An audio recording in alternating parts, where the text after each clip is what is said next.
ஆசிரியர் மாணாக்கர் உறவில் கல்வி பயிலும் மாணாக்கரிடையே ஆக்கத்திறனை, கிரியேட்டிவிட்டி, கேள்வி கேட்கும் பழக்கத்தை, தேர்வு பயன்மின்மை, அரசியல் சார்பின்மை முதலிய இடங்களில் இடம்பெற வேண்டும் என்று தந்தை பெரியார் அவர்கள் விரும்புகிறார்கள். அந்த வகையிலே மாணவர்கள் ஆக்கத்திறன் மிக்கவர்களாக இருக்க வேண்டும். புதிதாக புனைந்து தானாக நினைத்து எதனையும் கண்டுரைக்கும் சொந்த சிந்தனையை சுரக்க வைக்கும் ஆற்றலாக கல்வி அமைய வேண்டும் என்று பெரியாரின் கல்வி பகுத்தறிவு என்ற நூலிலே தந்தை பெரியார் குறிப்பிட்டிருக்கிறார்கள். அதற்போல கேள்வி கேட்கின்ற திறனும் மாணவர்களுக்கு இருக்க வேண்டும்.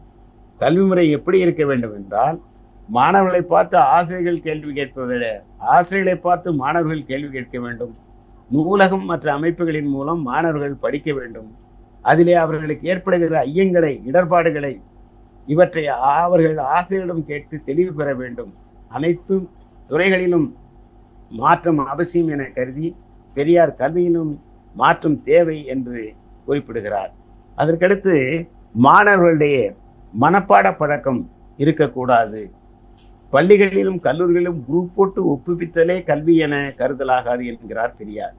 குரூப் போட்டு ஒப்புவித்தல் தேர்வில் தேர்ச்சி அடையவிட்டால் பல்கலைக்கழக பட்டம் கொடுப்பதை அவர்கள் ஏற்கவில்லை.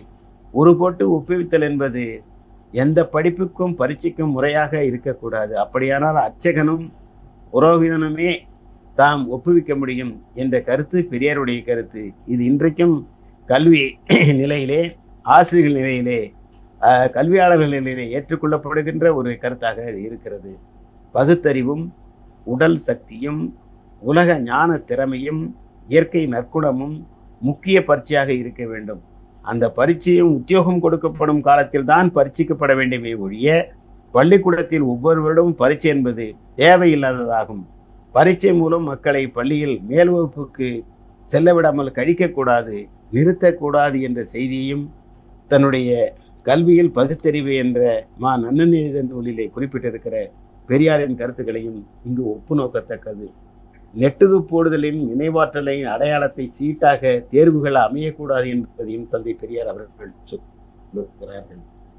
மனப்பாடம் என்ற ஒன்றினை மட்டுமே வைத்துக்கொண்டு ஒருவனை எடை போடக்கூடாது. அதுவே திறமைக்கு அடையாளமான அன்று. உலக ஞானமும் உடல் திறனும் எதனையும் பகுத்தறிவும் ஒருவனுக்கு தேர்வாக அமைய வேண்டும் என்று தந்தை பெரியார் அவர்கள் கருதுகிறார்கள். அதே போல அரசியல் சார்பு இருக்கக்கூடாது என்பதையும் தந்தை பெரியார் அவர்கள் தன்னுடைய கொள்கைகளில், கல்வியல் கொள்கைகளின் முக்கிய கொள்கையாக அவர் வைக்கிறார். மாணவர்களிடத்தில் ஆக்கத்திறன், கேள்வி கேட்டல், தேர்வு பயன்மை முதலில் இருப்பதோடு அரசியல் சார்பின்மையும் இருக்க வேண்டும் என்று, அத்தோடு தானே இடையே சிந்தித்து உணர்கின்ற பகுத்தறிவை பின்பற்ற வேண்டும் என்று கூறுகிறார். அவருடைய அரசியல் சார்பின்மை தொடர்பான கருத்துக்களை மிகவும் முக்கியமானது. நான் கூட மாணவர்களை ஏன் கடகத்திற்கென்று எதிலும் கிளர்ச்சியிலும் கலந்து கொள்ளக்கூடாது, கல்விக்கு இடையராக எதிலும் ஈடுபடக்கூடாது என்று அடிக்கடி கூறுவதுண்டு. மாணவர்கள் பொது காரியங்களில் சேர வேண்டாம், நாங்கள் செய்யும் போராட்டங்கள் சம்பந்தப்படக்கூடாது, அரசியல் தொடர்புடைய விவகாரங்களில் சேரக்கூடாது என்றும் கூறுவேன் என்று கூறுகிறார். மாணவர்கள் அரசியலில் கலந்து கொள்ளக்கூடாது. கல்வி கற்கின்ற காலங்களில் அவருடைய கவனம் முழுவதும் கல்வியில் இருக்க வேண்டும். மாணாக்கர் கிளர்ச்சியில் ஈடுபட்டால் விளைவுகள் தீமையில் போய் முடியும். எனவே கற்கின்ற காலம் முழுமையாக கல்விக்கே செலவிட வேண்டும். அறிவியல், அரசியல் மாணவர்களுக்கு அப்பாற்பட்டது என தந்தை பெரியார் அவர்கள் விரும்புகிறார்கள். அறிவே வாழ்வின் முதற்படி, அதனை மாணவர்கள் அடைவதே முறையாகும் என்று தந்தை பெரியார் அவர்கள் கருதுகிறார்கள். மாறான மூட நம்பிக்கைகள், தேவையில்லாத சமய கருத்துகள் அறிவிக்கும் வாழ்க்கைக்கும் ஒத்துவராத கண்மூடி பழக்க வழக்கங்கள் என்று அவர் சொல்லுகிறார். அதுபோல பெண் கல்வியும் அவர் வலியுறுத்துகிறார். அவர் குலக்கல்வியும் எதிர்க்கிறார். அத்தோடு மட்டுமில்லாமல் கல்வியிலே மூட நம்பிக்கையும் தேவையில்லாத இழிவுகளும் சேர்க்கப்படாத கூடாது என்பதையும் அவர் வலியுறுத்துகிறார். பெண்கள் நகையணியும் ஸ்டாண்டாக இருக்கக்கூடாது, அவர்கள் கல்வியை கற்க வேண்டும். நம் நாட்டிலே நீங்கள் பார்த்தீர்கள் என்றால் சரஸ்வதி பெண் தெய்வமாக இருக்கிறது, கல்வி தெய்வமாக இருக்கிறது. ஆனால் பெண் கல்வி தெய்வமாக இருக்கின்ற அந்த சரஸ்வதி பேரில் இருக்கின்ற அந்த கடவுள் பெண்களுக்கு கல்வி கொடுக்கக்கூடாது என்று சாத்திரங்களில், சம்பிரதாயங்களில் கூறப்பட்டிருப்பதை தந்தை பெரியார் அவர்கள் மிகவும் வெறுக்கிறார்கள். ஏனென்றால் இன்றைக்கு நம்ம நாட்டிலே இருக்கிற முறையானது மிகவும் கேவலமான ஒரு முறை நம்ம நாட்டிலே இருக்கிறது. அதாவது சிறு பிள்ளைகளுக்கு கொடுக்கும் பாட புத்தகங்களிலே கூட மூட நம்பிக்கை கொண்ட புராண கதைகள் புகுத்தப்படுகின்றன. இங்க சொல்லிக் கொடுப்பவர்கள் இந்த கல்வியால் பிள்ளைகளுக்கு அறிவு வளர்ச்சிக்கு வாழ்க்கைக்கு எவ்வளவு பயன்படும் என்பதை அவர்கள் சிந்தித்து பார்க்கவில்லை.